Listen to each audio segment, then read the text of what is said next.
So, andito tayo ngayon sa Metrogate Silang Estates to check this new foreclosed vacant lot. Phase 6C. Block 650.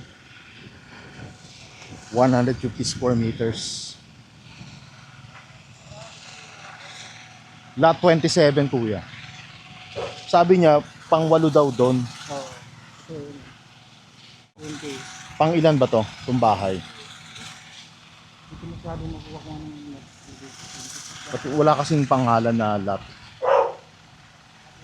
27 dito. 26 yan? Oo, 26. Ayun. Nasa bahay. So, katabi niya yan. Oo. Ito. 27. Hanggang saan kaya yan? Usually 10 meters yan, no? 10 meters or by 15. 150 eh. Baka kapantay niya to. Oo, maaari. Yan. No. Lapad niya. Oo. Mula dito. Okay, kasunod na yun eh. Ando na yun. Oo. So ito ang lapad niya. Nagkatabi siyang bahay. Mula dun sa dulo, 20 yun. Papunta dito, 27. Tama-tama, 26 ko. 27 yung kasunod. Oo. Oh, 27 niya. So ito nga yun. 150 square meters. Usually 10 meters to eh, no? Mahaba yung depth niya eh. 15. Nagkatabi yung bahay. Hanggang dito.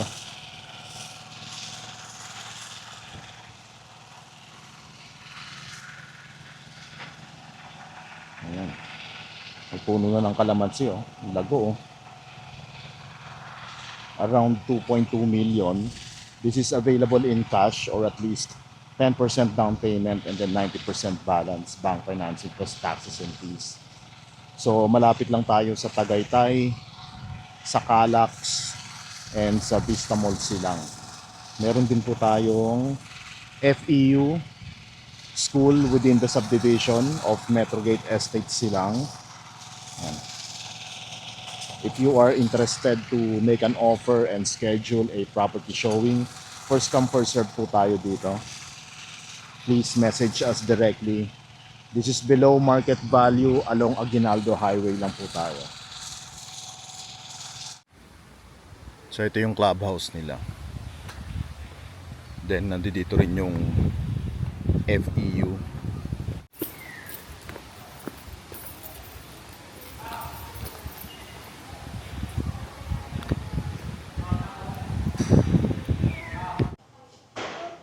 Hanap sa subdivision, may sariling driving range.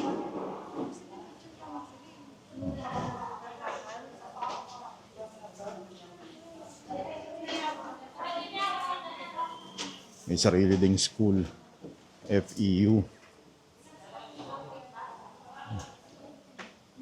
And then banda doon, andun yung tennis court, basketball court, and yung swimming pool. Check natin. So, under maintenance. Then yun yung ayun yung FEU.